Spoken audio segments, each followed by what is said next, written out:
الحمدللہ رب العالمین والصلاة والسلام علی سید الاولین والآخرین سیدنا و نبینا مولانا محمد وعلی آلہ وصحبہ اجمعین اما بعد۔ حدیث شریف ہم باضابطہ پڑھنے سے پہلے میں چاہتا ہوں کہ سب جتنے بیٹے بیٹیاں موجود ہیں سب ایک مرتبہ اس کو یہ حدیث شریف کو پڑھ لیں، وہ اس طرح سے کہ میں اس کا ایک ایک لائن پڑھتا جاؤں گا، آپ بھی دیکھیے سامنے آپ کی عبارت ہے عربی عبارت، کیونکہ میں چاہتا ہوں کہ اس میں جو حدیث شریف جب بھی پڑھاتا ہوں تو میری نیت یہ رہتی ہے کہ پڑھنے والے افراد بھی وہ الفاظ بھی پڑھ لیں جو سرکار نے ادا کیے ہیں، سرکار کی زبان مبارک سے جو الفاظ ادا ہوئے وہ ایک مرتبہ ہماری زبان سے بھی ادا ہو جائے، کیونکہ عام طور پہ ہوتا یہ کہ بھئی اب حدیث شریف قرآن تو ہے ہی نہیں کہ اس کو تلاوت کریں، حدیث شریف ہے فوراً پلٹاتے اور ٹرانسلیشن کی طرف چلے جاتے۔ آپ کے لیے ترجمہ اردو اور انگلش میں تو پرووائڈ کر دیا گیا ہے، لیکن الفاظ مصطفیٰ صلی اللہ علیہ وآلہ وسلم جو ہے وہ بھی ہمارے زبان پر ہو جائے، تو میں پڑھتا جاؤں گا، آپ بھی آواز سے ساتھ میں پڑھتے چلے جائیے۔ عن عمر رضی اللہ تعالی عنہ قال بینما نحن جلوس عند رسول اللہ صلی اللہ علیہ وآلہ وسلم ذات یوم اذ طلع علینا رجل شدید بیاض الثیاب شدید سواد الشعر لا یرى علیہ اثر السفر ولا يعرفه منا أحد حتى جلس إلى النبي صلى الله عليه وآله وسلم فأسند ركبتيه إلى ركبتيه ووضع كفيه على فخذيه وقال يا محمد أخبرني عن الإسلام فقال رسول الله صلى الله عليه وآله وسلم الإسلام أن تشهد أن لا إله إلا الله وأن محمد رسول الله وتقيم الصلاة وتؤتي الزكاة وتصوم رمضان وتحج البيت إن استطعت إليه سبيلا قال صدقت فعجبنا له يسأله ويصدقه قال فأخبرني عن الإيمان قال أن تؤمن بالله وملائكته وكتبه ورسله واليوم الآخر وتؤمن بالقدر خيره وشره قال صدقت قال فأخبرني عن الإحسان قال أن تعبد الله كأنك تراه فإن لم تكن تراه فإنه يراك قال فأخبرني عن الساعة قال ما المسؤول عنها بأعلم من السائل قال فأخبرني عن أماراتها قال أن تلد الأمة ربتها وأن ترى الحفاة العراة العالة رعاء الشاء يتطاولون في البنيان ثم انطلق فلبثت مليا ثم قال يا عمر أتدري من السائل قلت الله ورسوله أعلم قال فإنه جبريل أتاكم يعلمكم دينكم رواہ مسلم۔ حضرت عمر بن الخطاب رضی اللہ تعالی عنہ اس حدیث شریف کے راوی ہے، اور بڑی کتب میں امام مسلم رحمۃ اللہ علیہ اس روایت کو نقل کیے ہیں۔ یہ جو لفظ ہے ان الفاظ کے ساتھ یہ روایت صرف مسلم شریف میں ملتی ہے۔ یہ مضمون تو اور دیگر احادیث شریفہ میں بھی ملتا ہے، لیکن ان الفاظ کے ساتھ صرف مسلم شریف میں ملتی ہے۔ حدیث صحیح ہے، اور اس حدیث کو حدیث جبرائیل کہتے ہیں۔ حدیث جبرائیل، حدیث جبریل۔ بعض احادیث ایسے ہوتے ہیں جن کو کہتے ہیں الاحادیث الملقبہ۔ کیا بولتے ہیں؟ پھر سے بولیے، الاحادیث الملقبہ۔ ایک حدیث کہیں گے الحدیث الملقب، بولیے ایک کو کیا بولیں گے؟ ملقب، الحدیث الملقب۔ جب زیادہ پلورل میں، جمع میں جب بولیں گے تو الاحادیث الملقبہ، وہ احادیث شریفہ جن کو ٹائٹل دے دیا گیا۔ حدیث تو حدیث ہوتی ہے، لیکن بعض حدیث ایسے ہوتے ہیں جن کا نام رکھ دیا جاتا ہے، پرٹیکولر اسپیشلی اس کا نام رکھ دیا جاتا ہے، حدیث کا نام۔ جیسا یہ حدیث ہے، اب یہ حدیث، کوئی بھی حدیث اگر بیان کرنا ہے تو آپ کو پوری حدیث سنانا پڑتا ہے، لیکن حدیث جبرائیل کے لیے آپ بولیں گے حدیث جبرائیل، ہو گیا، معلوم ہو گیا۔ یعنی سارے محدثین اور سارے طلبہ علم حدیث پڑھنے والے اسٹوڈنٹ کو معلوم رہتا ہے علم، آپ حدیث جبرائیل، ہاں حدیث جبرائیل ہو گیا۔ تو سب حدیثوں کے نام نہیں ہوتے، احادیث شریفہ ہزاروں میں ہیں، لیکن جن کے نام ہیں وہ بہت کم احادیث ہے، بہت کم ہے، شاید 100 تک پہنچتے ہوں گے، 100 کے آس پاس رہتے ہوں گے جن کو نام دیا گیا۔ اور بھی احادیث شریف رہتے ہیں،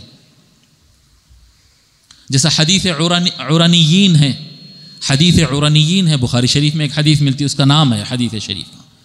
اسی طریقے سے حدیث افک ہے، اسی طرح سے حدیث الطیر ہے جو مولا علی علیہ السلام کے فضیلت میں بیان کی، وہ حدیث الطیر ہے۔ حدیث الطیر دو حدیثوں کے نام ہیں۔ ایک حدیث شریف ہے، جب سرکار بیان کر رہے تھے تو ہم ایسا تھم کر سن رہے تھے جیسا کہ ہمارے سروں پر پرندہ ہے۔ اگر آ کے کبوتر، چڑی، طوطا کچھ بھی اثر بیٹھ گیا اور آپ چاہتے ہیں کہ وہ نہ اڑے تو کیسا تھم جاتے، ایک دم چھینکتے نہیں، کھانستے نہیں، پلٹتے نہیں، دیکھتے نہیں۔ دیکھنا بھی ہے تو ایسا آنکھاں پھرا لیتے، آنکھاں گھما لیتے، گردن نہیں پھراتے، بالکل موومنٹ نہیں، کیونکہ وہ ذرہ بھی ہلے تو اڑ جاتا۔ تو پرندہ نہیں اڑنے کے لیے جیسا بیٹھتے نا، تھم کر بیٹھنا۔ تو کأن علی رؤوسنا الطیر، صحابہ کہتے ہیں ہم سرکار کو سنتے ہوئے ایسا تھم گئے تھے جیسا کہ ہمارے سروں پر پرندہ ہے، بالکل سائلنٹ ایسا ہو گئے تھے ہم سرکار کا بیان سنتے تھے۔ تو اس کو بھی حدیث الطیر کہا جاتا ہے۔ اور حدیث الطیر جو زیادہ مشہور ہے، اور حدیث الطیر جو بالکل صحیح اور یعنی بہت مضبوط روایات کے ساتھ جو ملتی، وہ حدیث الطیر، آقا صلی اللہ علیہ وآلہ وسلم کے پاس پرندے کا گوشت لایا گیا تھا، اور سرکار فرمائے کہ اے اللہ، اس پرندے کے گوشت کو کھانے کے لیے تو اپنے پاس ایسے بندے کو میرے پاس بھیج جو تیری نزدیک سب سے زیادہ محبوب ہے۔ تو پھر مولا علی تشریف لائے تھے۔ حدیث الطیر صحیح حدیث ہے یہ، اللہ کے رسول صلی اللہ علیہ وآلہ وسلم کے بعد پوری امت میں، پوری کائنات میں جو ہے سب سے زیادہ محبوب تو مولا علی ہے، یہ حدیث سے ثابت ہوتا ہے۔ بہرحال وہ حدیث کا نام کیا ہے؟ حدیث الطیر۔ پوری حدیث سنانے کی ضرورت نہیں پڑتی، صرف نام بول دو کافی ہو جاتا۔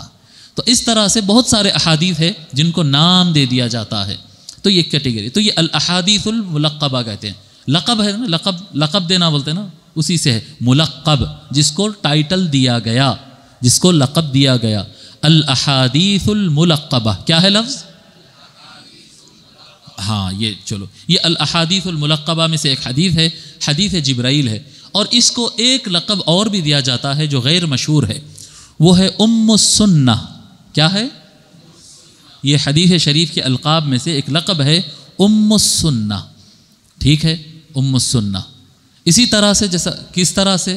اسی طرح سے جس طرح سے قرآن کریم کے اندر سورہ ہے نا، فاتحہ ہے، بقرہ ہے، آل عمران ہے، نساء ہے، وغیرہ وغیرہ وغیرہ، 114 صورتیں ہیں قرآن کریم کے اندر. لیکن ایک سورہ ایسا ہے سورہ فاتحہ، اس سورہ کا من جملہ کئی ناموں کے سورہ فاتحہ کا ایک نام ہے ام القرآن. کیا ہے؟ ام القرآن، یعنی قرآن کی اصل، قرآن کی ماں. ام تو ماں کو کہتے ہیں نا.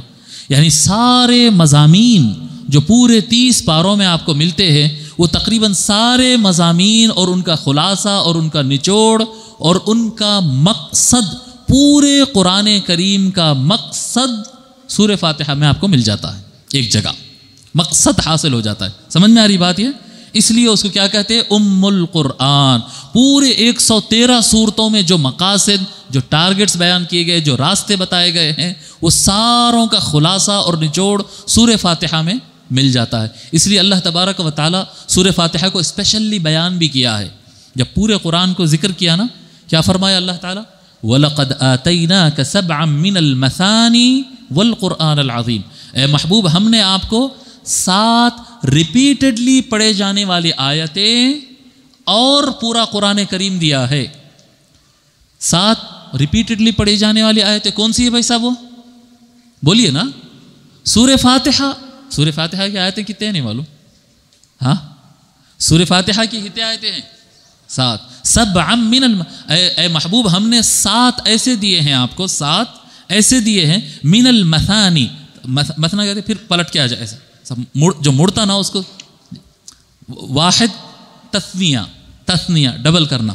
مثانی ریپیٹڈلی، پھر پلٹا کے لاتے، پھر پلٹا کے لاتے. آپ دیکھو نماز میں آپ ہر رکعت میں الگ پڑھتے ہیں، لیکن سورہ فاتحہ وہی پڑھنا ہے ہر مرتبہ.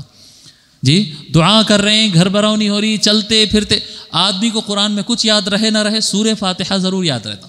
سورہ فاتحہ سب سے زیادہ.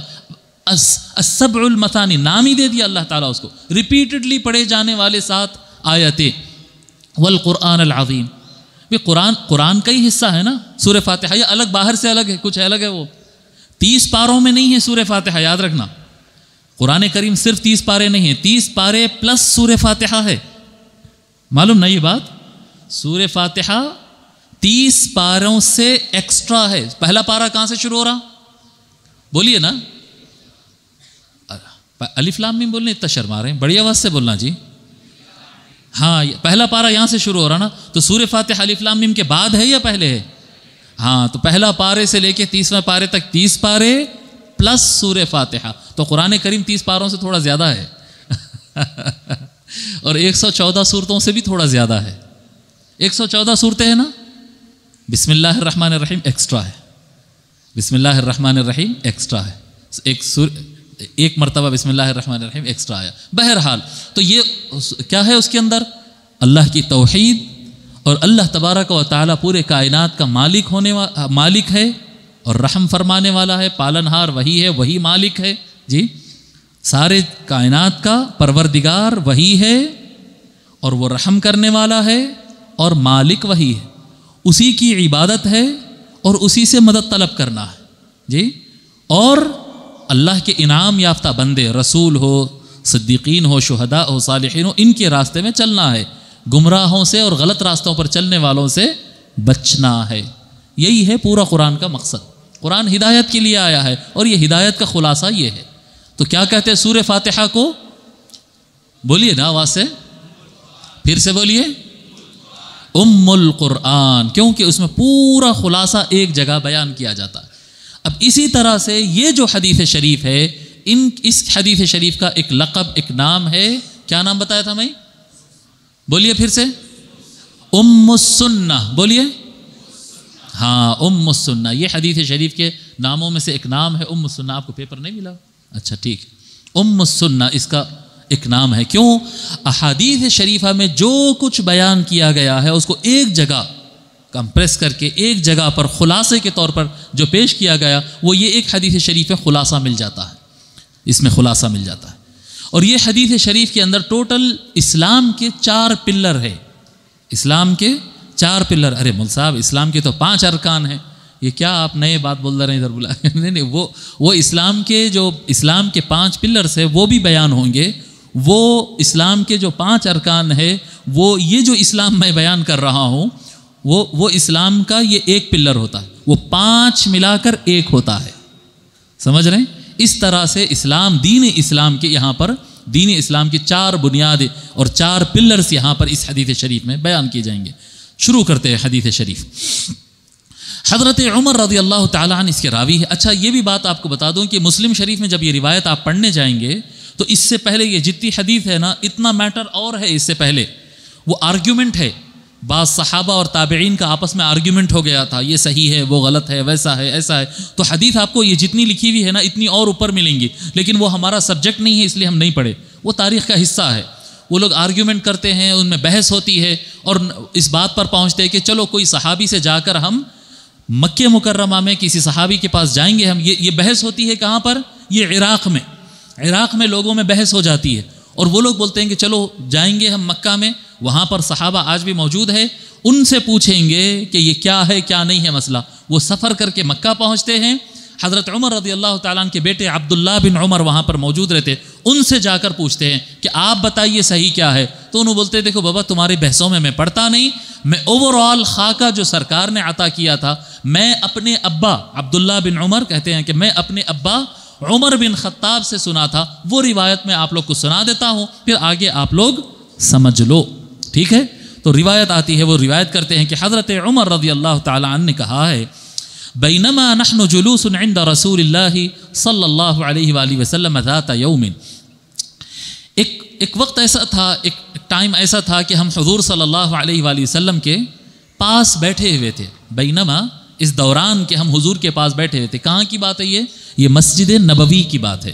سرکار اپنی مسجد میں بیٹھے تھے، اطراف میں صحابہ بیٹھے تھے، کثرت سے صحابہ سرکار کے پاس بیٹھتے تھے دین سیکھنے کے لیے. تو وہ بیٹھے ہوئے تھے عند رسول اللہ صلی اللہ علیہ وسلم ذات یوم، ایک دن، اذ طلع علینا کہ یکایک ہمارے درمیان ایک شخص آ گیا. اذ اچانک، طلع علینا ہم پر ایک آدمی آیا. رجل ایک آدمی آیا اچانک، ایسے اپن جیسے محفل میں بیٹھے ہوئے ایک آدمی آ گیا. کہتے ہیں شدید بیاض الثیاب، ایک دم وائٹ کپڑے پہنا ہوا تھا، ایک دم وائٹ. جی اس کا تہبند وائٹ ہے، جبہ وائٹ ہے، عمامہ تھا یا ٹوپی تھی، جو بھی تھی وہ وائٹ تھا، ایک دم وائٹ. ایک دم وائٹ بولنے کا مطلب کیا ہے؟ نہ مٹی کے دھبے ہے اس کے اوپر، نہ بہت دیر سے پہنے تو جیسا تھوڑا سا پیلا پن آ جاتا ہے کپڑے کے اندر، نہ پیلا پن ہے، نہ میل ہے، نہ دھبا ہے، نہ دھول ہے، ایک دم کلین وائٹ.